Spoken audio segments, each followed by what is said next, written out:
what about those who then end up in hell?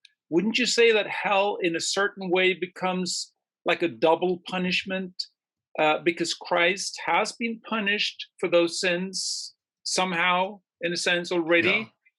But there will, or wouldn't there be some kind of double punishment here, or is Well, that I the do. wrong? There would be perhaps a sort of double punishment in that sense, in that Christ's suffering was adequate to atone for their sins. I think that what Jesus suffered is of infinite value. And so, no matter how many people are born in the future in sin, it's enough to cover for them. But if a person refuses the pardon, then God has to give him what he deserves, because that's what justice is.